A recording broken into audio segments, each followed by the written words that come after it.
This week we're gonna be getting a little extra greasy because we just picked up a 1992 12 valve Cummins that we wanna swap into our Mercedes diesel Benz truck. Now, we've been looking for one of these for a very long time. They're hard to come by, and typically when you find them, they're boosted up the wazoo. But this one is very stock. It has 180,000 miles on it, and we picked it up for 3,500 bucks, which is a great deal because it came with a transmission and an extra turbo. Now, we had never seen one of these things before. They weigh way more than I was expecting, 1,700 pounds. Look at our truck. The suspension is bottomed out. So the first thing we've got to do is take this engine and figure out how to get it out of the truck. I honestly still cannot get over how big this engine is. The biggest engine we've ever worked with on bum is in the Corvette over here, and that's a street bike engine. You can pick those things up with your hand, and that engine is about the same weight and size as our transfer case. Now, the guy who sold us this engine loaded it into our truck with a ginormous tractor, and he laughed at us when we said we were gonna be using this thing to unload it. But it's a 2-ton, and it's the same color as this tractor, so I think we'll do just fine.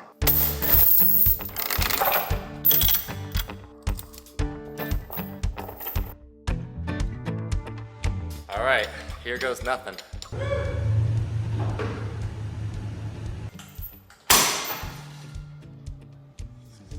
The engine's out, and now we can get a better look at this thing. It is massive, and we didn't only just get the engine, we got all of these parts, like the intercooler, the radiator, stock intake, and all of the tubing, which is great. We also got cruise control, and this thing even came with AC.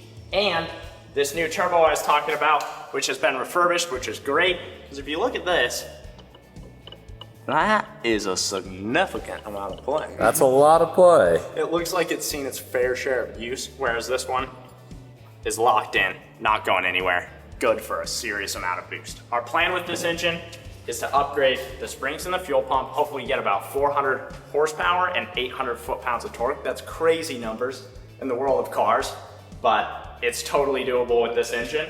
We've got this transmission that I think will hold up to the power. What's it called?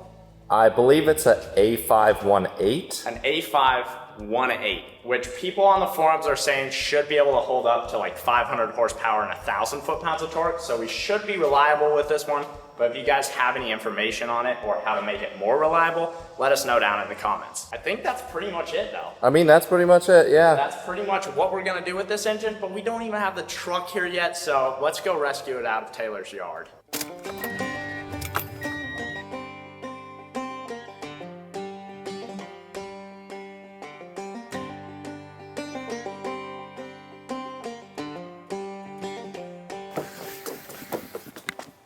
Oh, I missed this thing so much. So a lot of you guys have been asking about the Benz truck in the comments, and justifiably so. I have been wanting to see this thing for a very long time. It's been parked here for about a year. Last winter we broke the transmission. We did do one thing smart when we built this though. We clear coated all the raw steel, like the bed and all of the supports, so they're not rusty. The suspension, on the other hand, is very blown out, and I don't think it's gonna hold up to a 12 valve Cummins. What do you think? No, probably not. That's pretty premium. You know another thing that we didn't do? What? That. Yeah, the reason that this thing is ultimately totaled out and needs a new engine is when we blew the transmission, we did not cover this. And it's got so much snow. And it filled up with water. We put a battery in here to try to crank it up and bring it to the shop, and the engine is completely locked, full of water. Water's just pouring out of here. It's toast. Once we pull the engine out of this, we'll open it up and figure out what actually happened, but engine won't start, transmission's blown. If you come over here, this tire is totally gone. This is a brand new discovery, actually. I actually just noticed this, and we need to load it up on a transport trailer in like 30 minutes, so that's gonna be a big problem. But other than that, this thing's held up pretty well, even with the window being down all winter long. It still smells like the good old-fashioned Benz. I mean, you guys can't smell that, but that is raw material. That's leather and wood. It smells good. It smells good. And it looks the same as when we took it to Utah. Yeah, I mean, it got pretty dirty, and I don't think we ever cleaned it, so. That was one of my favorite trips. We took it to Utah and jumped it off of an insane jump. Oh. It broke. Caught some serious air, bent it up, broke the radiator, had to put eggs in the radiator at like 2 in the morning and drive Bananas. all the way. We did use bananas. We put bananas in there. We're patching her. That? This is crazy. You good? Oh. There is now an egg in the radiator. We put bananas in there, and that was before we built all this stuff, so it was pretty like, it was basically just a car cut into a truck at that point. We jumped it in Utah, put eggs in the radiator, drove it all the way back. Probably has a bent frame, but that doesn't matter. It's getting a 12 valve Cummins, and it's getting a 12 valve Cummins for a very good reason. That very important reason being, we're taking the Benz to the Baja 500 next year. If you didn't know, the Baja 500 is a 500-mile race that traverses down the northwest coast of Mexico over some incredibly challenging terrain. So we're gonna need a ton of upgrades. Our suspension is blown, our deck is rotting, our interior is okay, but definitely could use some help. Our welds are, well, let's just say, not the best. Our roll cage definitely isn't up to spec, and our engine is very underpowered, and that's why we got a 12 valve. Needless to say, this thing's gonna be sticking around for a long time, and we have a ton of work to do before then. So let's get it out of here and back to the shop. There's so much stuff in here. We've got a hose. This is a big hose. Oh, score, some jumper cables? I think those are Oh. the bad ones. Yeah. I feel like we should take a broom to this. Yeah, I don't even want this stuff in our shop. No, that would make a really big mess. What's inside? Do you remember doing this? Why is that cut? I don't know. What the dickens? Coffee cups. Gotta have your coffee. What is all these rags and trash? Ooh, a bags? 12 and a 14. Oh, dude, score. These are Subaru seats. I remember when we put these in there. It does still look quite premium in here, though. It does. Man, I love this thing. It just has a certain smell. I miss driving it. Seeing that Mercedes emblem up there on the hood. Seeing the flames shooting out The the hood exhaust. stack. So awesome.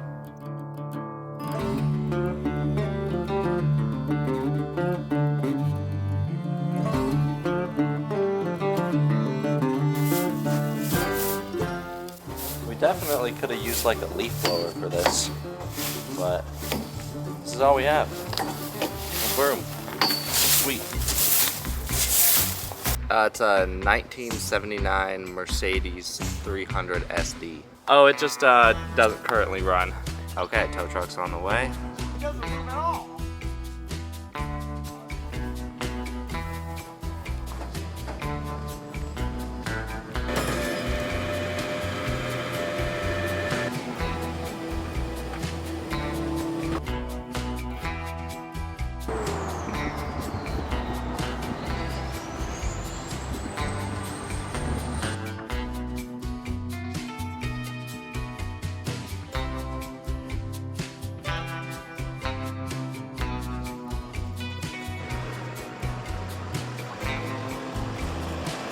The Benz truck is here. It's at the new shop. We kind of had to like put it to the side in our old place because we didn't have the room for it anymore. But now we do. We have a new power plant for it. We finally get to come back to one of our favorite projects. I mean, we have a ton of memories in this thing. We do. We went so far. This was kind of like when we first started Bum and you hadn't been on a full-on excursion yet. We went like 1,000 miles in this. When this wasn't a truck, Taylor and I slept outside of Napa in it. We had a whole night's sleep in 15 minutes. That was fun. That was fun. That was premium. We reassembled the axles on the side of the road using trash. We went to the middle of Utah from North Idaho and back after breaking the radiator and spilling fluid everywhere. I remember Will got lead poisoning from welding this because we didn't know that this All was of these horrendous welds lead paint. are on lead paint, so it was bubbling up. And I thought it was just because of the rain, but it actually was because it was reacting with the lead or something, and it was smoking into my face. We were doing this at night. I couldn't see it. And the next morning, I woke up and I couldn't move.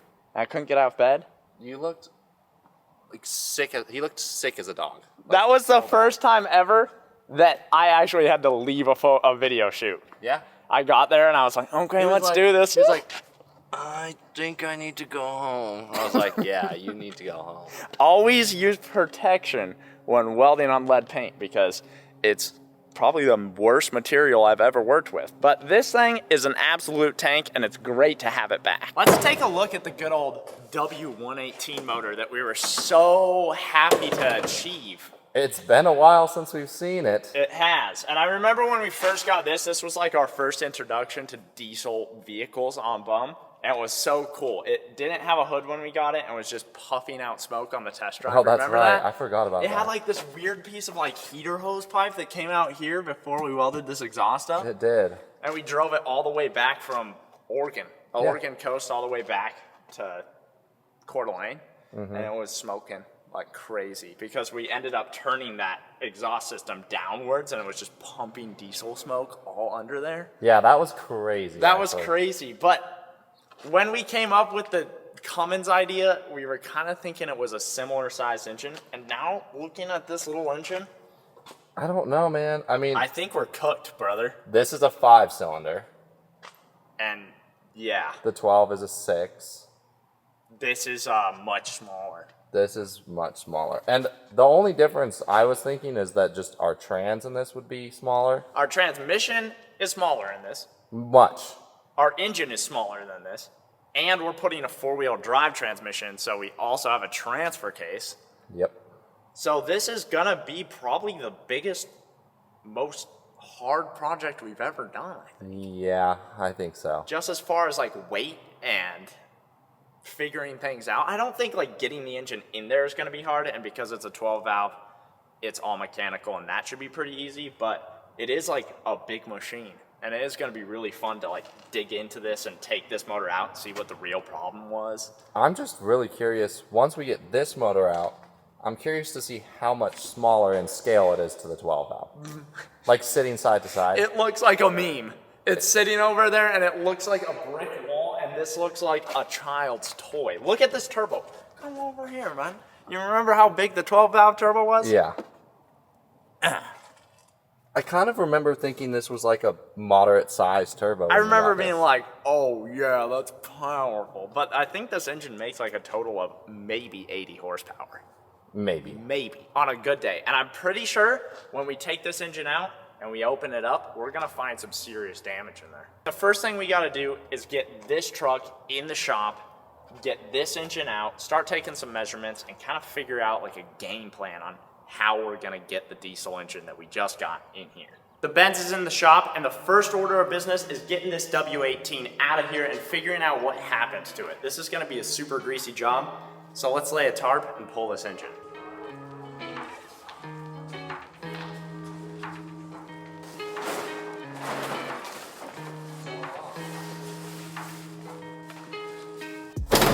Alrighty.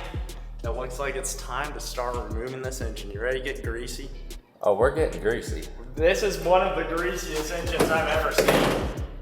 But I think it should be pretty simple. There's like 2 bolts up here, 2 bolts holding the transmission in, drive shaft, radiator's gotta come out. Then this thing should just get out of here. Yeah, that's easy. And then we can use that as an anchor for our new boat. Maybe we could build one of those fancy tables out of it or something. Now you're thinking.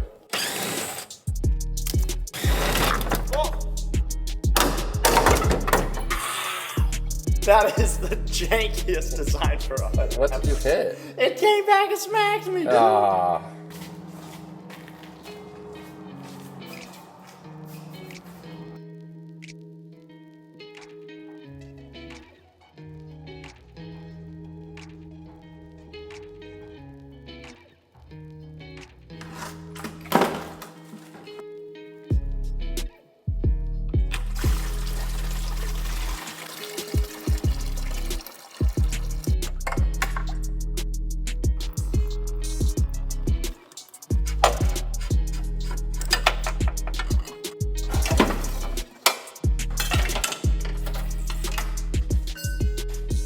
Now we get to find out how much grease is actually in here. Oh, dude, I've been finding out that. There is so much grease down here, it's diabolical. The fact that you're not wearing gloves right now is cringing me out. Oh. Uh-oh. That is a lot of grease. I don't even know if our pan's gonna hold that amount.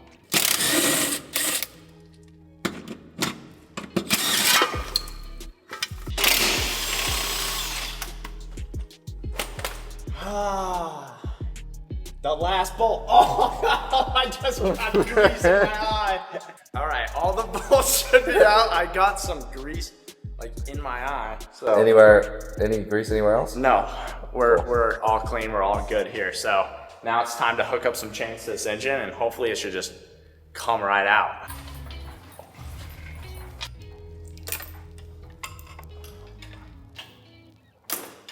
I see it move. It's coming out, dude. Oh, it's coming. Holy cow. Is it going to come? I think we might have to both get on this and jangle it. Like, I think so. oh, we're moving.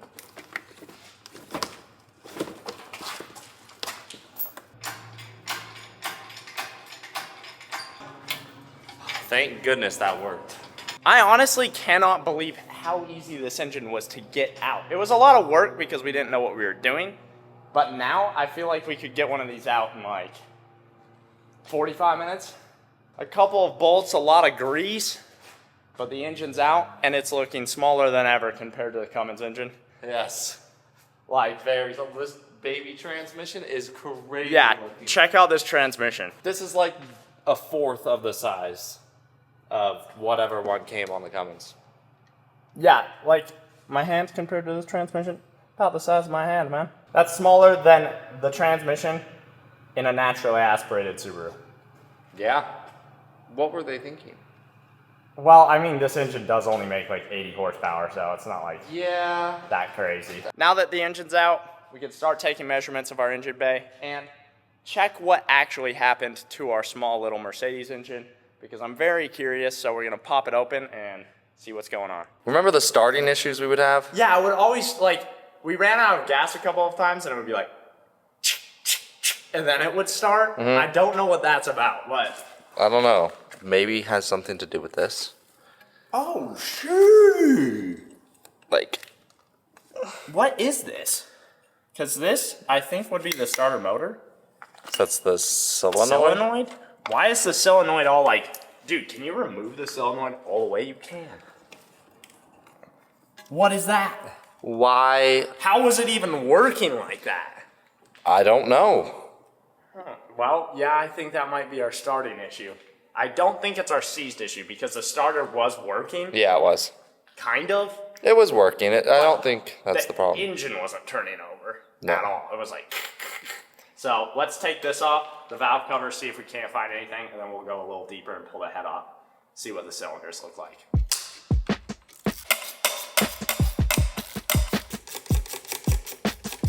All right, let's see what kind of carnage. This is just a valve cover, so I kind of feel like it's gonna be fine. If we find Yeah. carnage in here, we're in real trouble.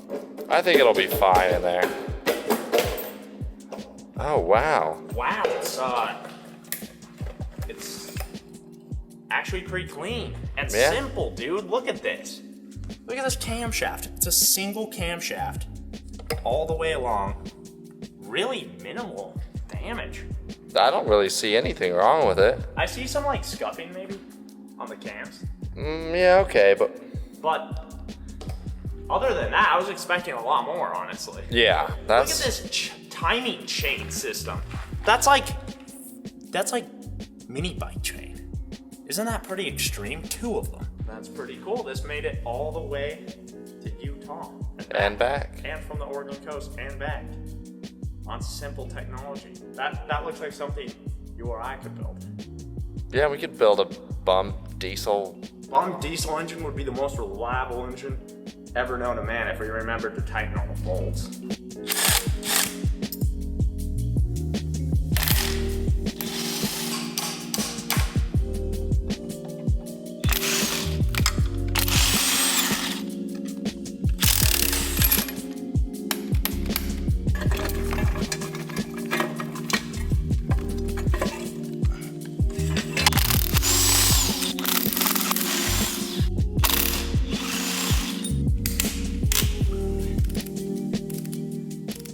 All right, I think finally the head's gonna come off. Let's see what kind of damage we've got here.